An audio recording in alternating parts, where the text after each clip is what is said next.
You've likely been told your empathy is a gift, that your ability to feel deeply, to sense the moods in a room before a word is spoken, is something sacred. And yet, if you're honest, it rarely feels like a gift. It feels like a weight, a quiet, persistent ache.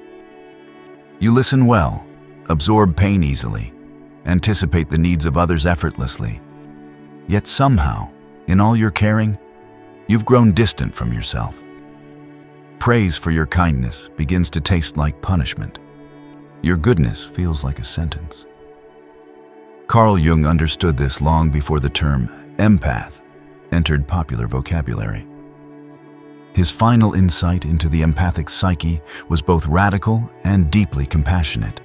He proposed that the empath is not inherently gifted, nor spiritually elevated, but simply the child who was never allowed to be selfish. This idea overturns everything we tend to believe about compassion. Jung reframed empathy not as a divine endowment, but as a psychological adaptation, crafted in environments where selfhood was dangerous, needs were punished, and emotional silence meant safety. The truth is, many empaths were trained, not gifted. Their sensitivity was not cultivated in joy, but forged in the fire of emotional unpredictability. And while the world calls them kind, they often live like ghosts, present for others, absent to themselves. Jung's final message was not that empaths are broken, it was that they are unfinished. Caught halfway through a necessary psychological evolution, he called individuation, the journey to become whole. In this video, we will explore the origins of empathy, its hidden cost, and how reclaiming what Jung called sacred selfishness can transform not only your relationships, but your entire inner life. If this resonates, I invite you to stay until the end. Jung's message may not be easy, but it is, perhaps, the most liberating truth you'll ever hear. Let's begin. It starts in childhood, not in mystical sensitivity, but in necessity. Jung observed that what we often call empathy in adults frequently begins as emotional hypervigilance in children. This is not compassion, it is adaptation. For the child raised in unstable or emotionally volatile environments, safety depends not on being seen, but on seeing everything.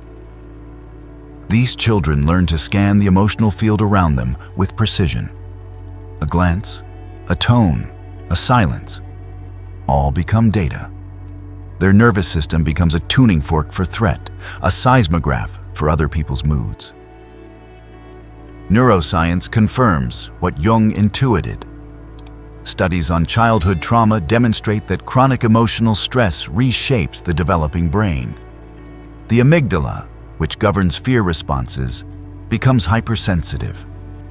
Meanwhile, the prefrontal cortex, responsible for regulating emotion, develops under continuous strain. The result is a nervous system calibrated not for ease, but for anticipation. What the world mistakes for intuition is often the residue of trauma.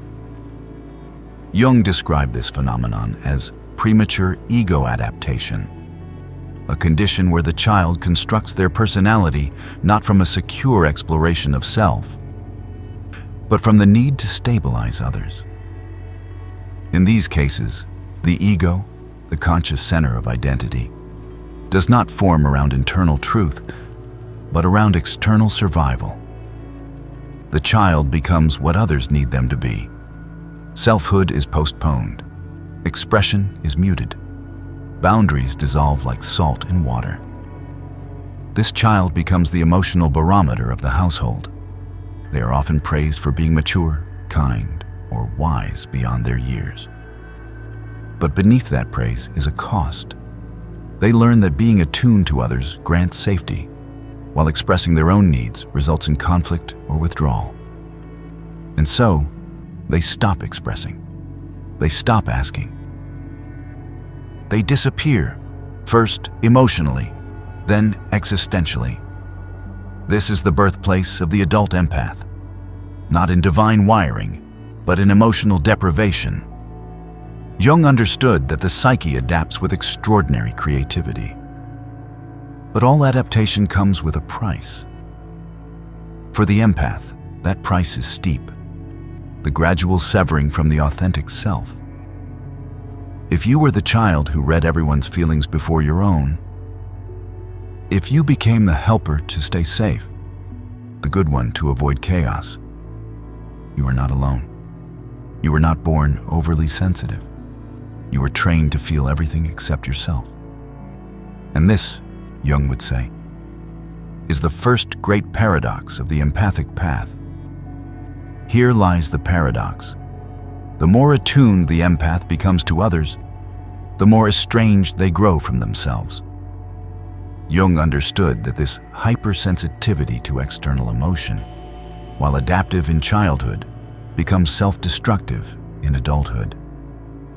The individual learns to regulate the emotional climates of others, often before they can identify or name their own internal states. They can de-escalate conflict, absorb tension, intuit unspoken needs, but cannot articulate their own. They become experts at reading others while remaining strangers to themselves.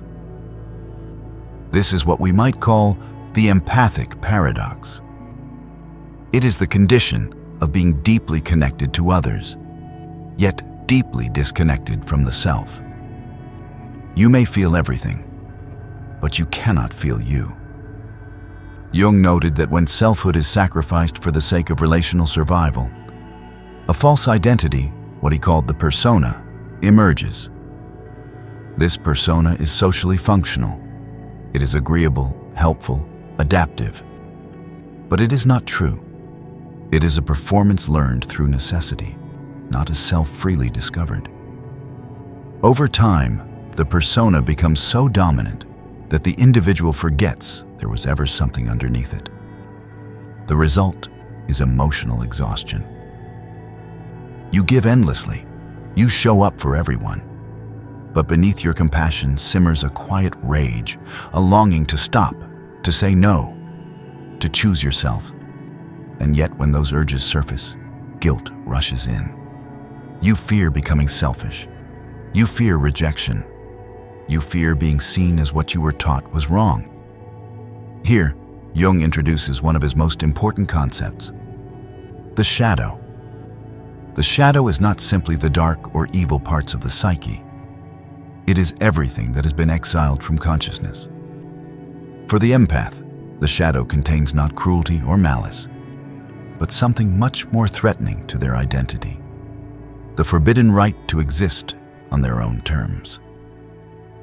This forbidden right is not abstract, it is specific. It is the right to anger, the right to say no, the right to want, to rest, to ask, to stop giving. It is what Jung would call the rejected ego functions, the natural, healthy self-advocacy that was once perceived as dangerous and therefore repressed. And so, we arrive at a deeper truth. The empath is not only someone who feels deeply, they are someone who was once denied the freedom to feel for themselves. What they call empathy is often a survival instinct. What they call love is often emotional management. And what they call compassion is often self-erasure. To become whole, this shadow must be faced, not as an enemy, but as the missing half of the self. Jung's theory of the shadow is often misunderstood. It is not simply a reservoir of darkness or vice. It is the repository of everything we were not allowed to be. It contains the aspects of self that were incompatible with the roles we had to play in order to survive. For the empath, this shadow is not filled with narcissism or cruelty.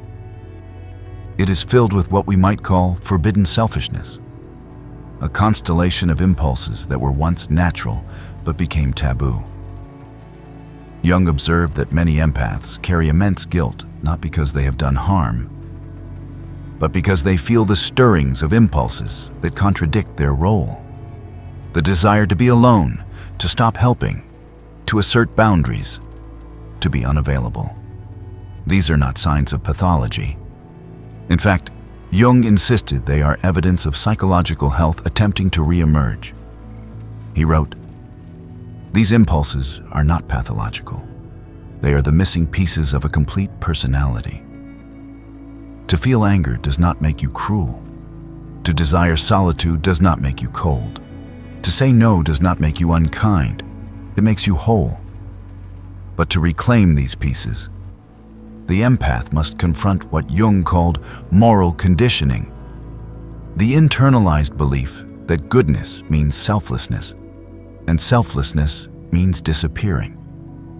This belief structure often develops in early environments where emotional care was transactional.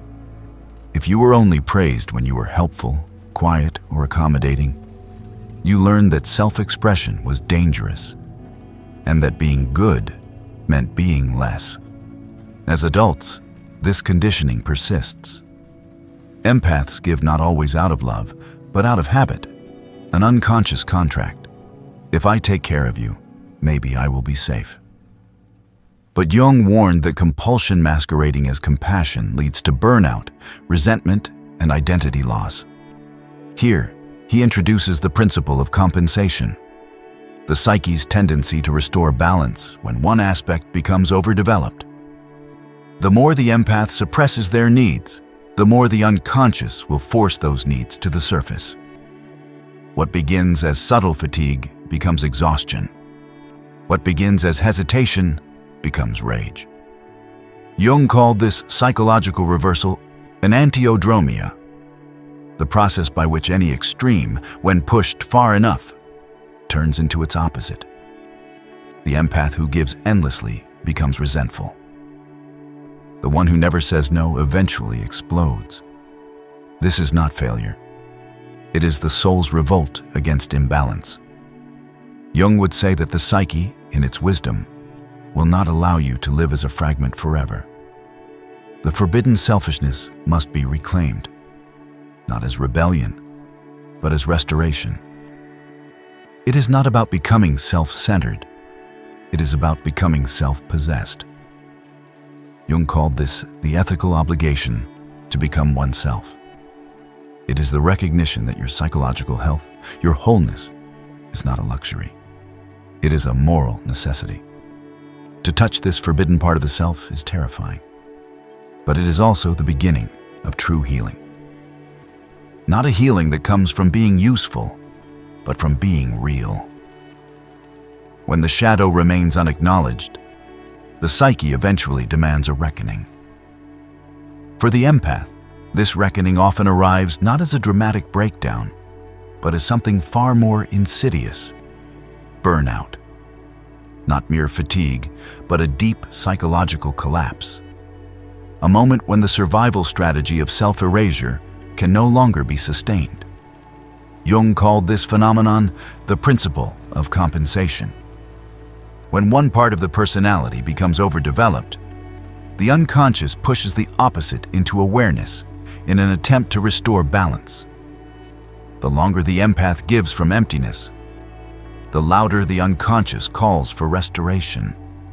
The longer they avoid their needs, the more overwhelming those needs become. Eventually, the persona fractures. The caregiver feels like a burden. The listener wants to stop listening. The helper begins to resent helping. These are not signs of failure. They are signals of transformation. Jung understood that the psyche rebels when the authentic self has been silenced too long. This rebellion can feel like apathy, irritability, withdrawal. It may feel like no longer being able to care the way you once did. But underneath these symptoms lies something sacred, the self attempting to emerge. Jung referred to this as the individuation imperative. The moment when the soul demands you become who you are, not who you were conditioned to be. It often begins with what we call empathic burnout, but it leads to something far more profound: psychological reorientation. This stage is painful, Those around you may not understand. You may be called selfish. People may withdraw, upset that you're no longer endlessly available. But Jung saw this discomfort as necessary. The false self, the one formed to keep others comfortable, must dissolve for the real self to arise.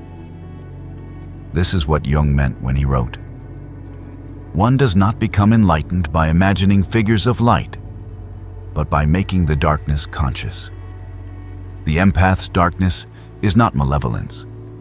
It is all the self-care, all the boundaries, all the voice that was once suppressed. Burnout is not the end of the story.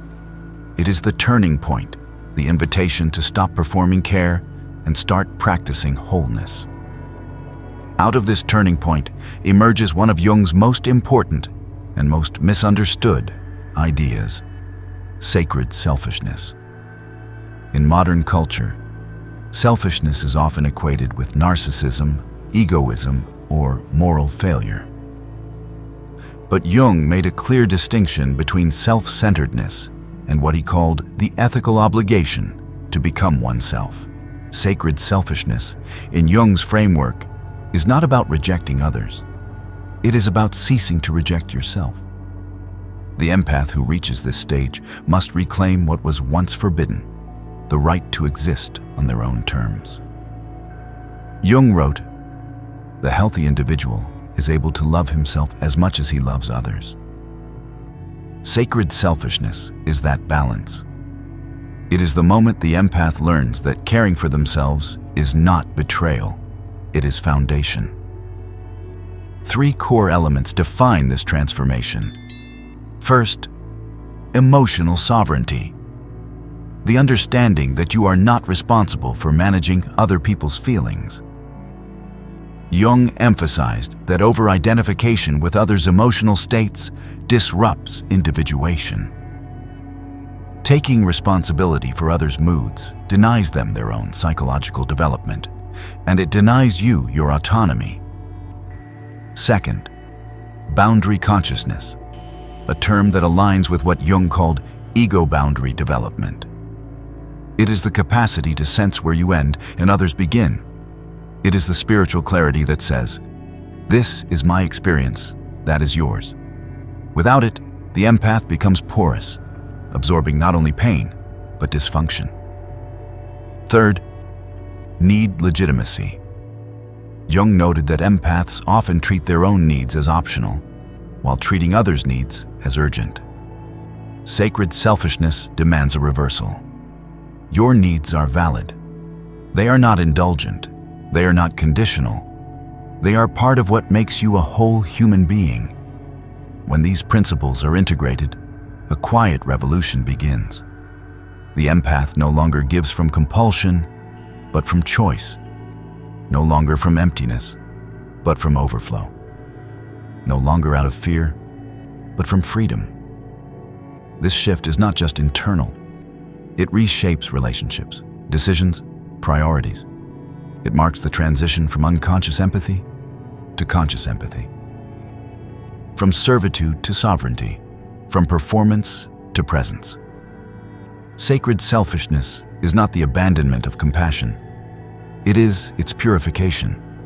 It removes the hidden contract beneath many acts of kindness. If I help you, maybe I'll be enough. Jung taught that the self must not be negotiated. It must be inhabited fully. This sacred selfishness is not ego. It is soul. And it is here that the path to individuation truly begins. As the empath begins to embody sacred selfishness, their relationships inevitably shift. Jung described this process as a confrontation between the true self and the structures that were built around the false one. What emerges is a profound recalibration, an emotional, psychological, and often social reorganization of one's relational world. Jung noted that many early relationships are not formed through mutual recognition, but through what he called projective identification, a dynamic in which one person unconsciously assigns a role to the other. For empaths, these roles are often functional. the caretaker, the fixer, the emotional regulator. Others relate to them not as full individuals, but as extensions of their own unmet needs. As the empath stops performing these roles, the illusion collapses. This can provoke strong reactions. Jung observed that when the persona is withdrawn, others may respond with confusion, disappointment, or even anger. This phenomenon, what we might call supply withdrawal, reveals the conditionality beneath many seemingly loving relationships. But this rupture is essential. Jung insisted that true relationship is not role-based. It is a meeting between two individuated selves. He called this the authentic encounter, a psychological space where projection gives way to presence, and each person is seen in their wholeness, not their utility. In the wake of this shift, some connections dissolve. They were never built on mutuality, but on the empath's self-abandonment. Others deepen. Stripped of performance, they find a new root in truth. This is where relational discernment becomes vital. Not every cry for help deserves a response. Not every intimate feeling is evidence of intimacy. Jung observed that empaths often mistake intensity for depth, need for love, and drama for meaning. Sacred selfishness requires the wisdom to tell the difference. As the empath reclaims their agency, they begin practicing what we might call relational selectivity, choosing connections that nourish reciprocity rather than perpetuate depletion. Jung taught that individuation includes not just becoming oneself, but also reconfiguring one's relationships accordingly. In this space, empathy becomes not a role, but a conscious offering. No longer obligatory, no longer extracted. It becomes a gift that honors both giver and receiver, a reflection not of sacrifice, but of sovereignty. The journey of the empath does not end in withdrawal. It moves toward integration. Jung called this the transcendent function, the capacity of the psyche to synthesize opposites into a higher order. For the empath, this means integrating sensitivity with sovereignty, compassion with boundaries, feeling with form. This integration marks the birth of what we might call the conscious empath, a person who no longer confuses hypervigilance with love or absorption with connection. This empath does not disappear into others. They remain rooted in themselves, choosing when and how to open. Jung emphasized that individuation is not the elimination of relational capacity, but the deepening of it. In the integrated empath, three traits become evident. First, emotional choice. The integrated empath no longer feels by default. They feel by intention. Empathy becomes responsive, not reactive. They know how to listen without losing themselves, how to be present without dissolving. Second, compassionate detachment. Jung noted that the most effective helpers maintain what he called loving distance. Close enough to care, far enough to remain clear. The conscious empath understands that true support does not mean enmeshment. It means stability, presence, and grounded clarity. Third, reciprocal relationships.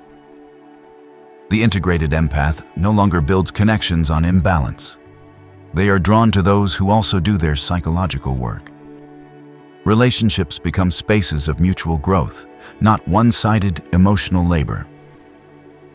Jung referred to this mutual development as shared individuation. Two people walking side by side, not one carrying the other. As this integration deepens, the empath discovers something extraordinary. Their capacity for empathy increases, not decreases. But it comes from fullness, not from depletion. They no longer give in order to feel safe. They give because they are safe within themselves. This is what Jung called earned security. a sense of inner stability that is not dependent on others' moods, needs, or validation. It is the ground beneath the conscious empath's life. From here, they can help without needing to heal. They can love without needing to lose themselves. They can offer presence without forfeiting personhood. In Jungian terms, this is the hallmark of psychological wholeness, a sensitivity that is no longer compulsive, but sovereign. The empath is no longer merely reactive. They have become responsive, no longer a function, a full human being. At the end of this long arc, from emotional vigilance to individuation, comes a moment Jung would have recognized as the freedom realization. This is the moment when the empath understands that their sensitivity was never just a gift. It was, for a time, a strategy, a brilliant, adaptive response to unpredictability.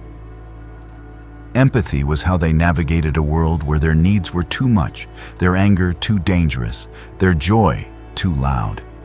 It was not originally chosen. It was inherited from necessity. But Jung believed that consciousness changes everything. Once you see that your empathy was once a survival mechanism, you are no longer bound by it. You can choose it. You can refine it. You can integrate it. And that choice, the shift from compulsion to consciousness, is the essence of freedom. This realization may come with identity grief, a mourning for the version of yourself that gave endlessly in order to be loved. But grief is not a regression. It is a threshold. The false self dies so that the true one can live. Many empaths experience what Jung called reparenting the self, learning to meet their own needs with the care they once gave others. They begin to offer themselves recognition, rest, protection. In this reparenting, the internal architecture of their psyche is restored. And here, empathy becomes what it was always meant to be, a conscious expression of wholeness, not a desperate strategy for connection. This is not the end of caring. It is the beginning of caring without self-abandonment. Jung once wrote, "The privilege of a lifetime is to become who you truly are." For the empath, that privilege was once denied. They were not allowed to be selfish. But that child, the one who disappeared in service of others, is still there, waiting. Not to be erased, but to be reclaimed. Now, as an adult, the empath has the power to choose. To say yes from fullness. To say no without guilt. To offer compassion without obligation. To give without disappearing. This is not arrogance. It is psychological sovereignty. The recognition that you are the final authority on your experience, your needs, and your limits. This sovereignty does not harden the heart. It liberates the soul. It allows you to step out of the role of emotional caretaker and into the dignity of presence. From this place, you do not need to prove your worth through sacrifice. You live it, quietly, completely, and without apology.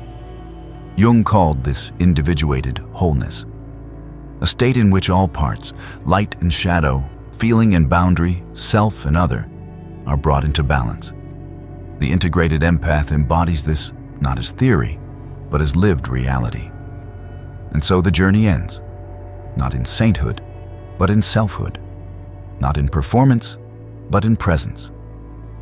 If this message resonates, share it. Reflect in the comments. Subscribe if you want more content that honors the depth of your inner world. But more importantly, take a moment for yourself, not to disappear, but to exist.